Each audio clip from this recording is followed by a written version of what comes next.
we are going to open up CC Reports. And we're going to be entering some formulas into this spreadsheet. Now, so far when we've entered the formulas, we actually want the cell references to change. But in this particular case, there will be a cell reference that we do not want to change. So we need to do a little different cell referencing with that. So we're going to go ahead and enable the editing here. And then we're going to go down to cell C3. And this is where we want the result to go.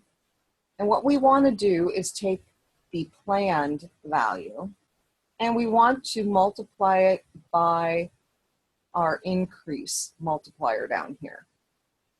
And we want to be able to copy that down. Okay? And if we use relative cell addressing, it is not going to work very well. So I'll show you what happens first if we use relative addressing.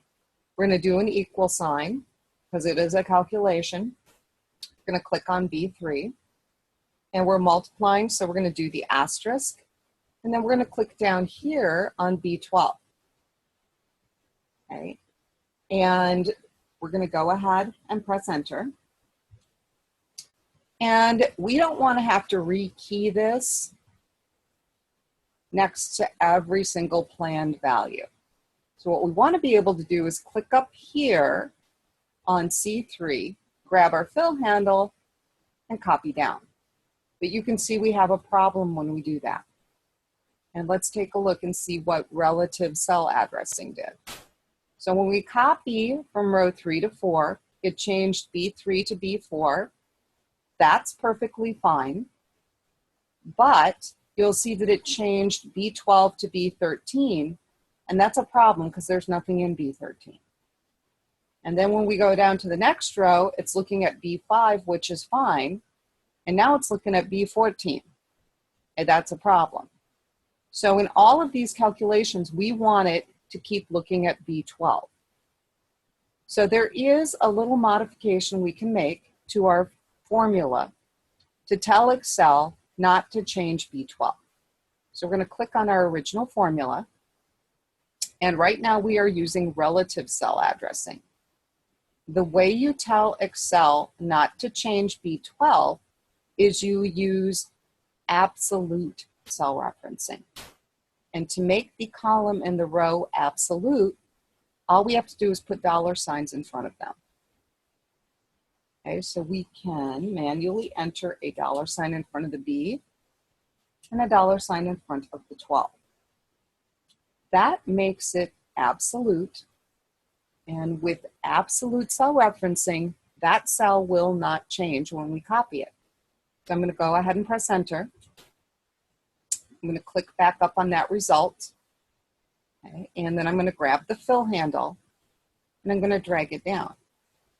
And this time it worked. So if we click, you'll notice that B3 changed to B4, but B12 did not change.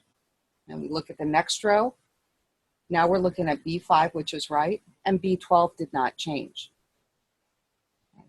So you will use absolute cell referencing if you do not want the value to change when the formula is copied. Now, they do want us to click up here on C3 and change it to the accounting format. So we're going to click right on the dollar. And we're getting the little pound signs in here because when it added the dollar and the commas, it also added 2 decimals, and now the cell is not big enough to display everything.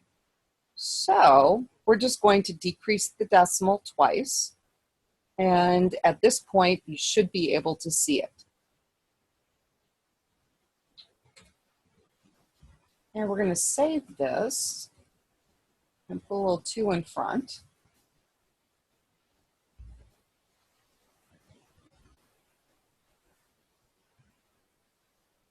And they would like us to adjust our multiplier.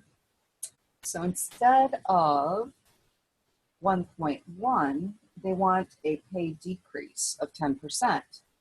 Not going to make got all the people happy, we're going to do 0.9 here. Press enter. Now, the minute I press enter, you will notice that all of these values are going to change because they're all based on this number. Go ahead and press enter. You can see all of the values changed. And then they want us to change it once again. This is going to be a 20% pay increase. So we're going to do 1.2. So all those values should be higher. So I'm going to press enter. And you'll notice pretty significant increase. And at this point, I'm going to save it.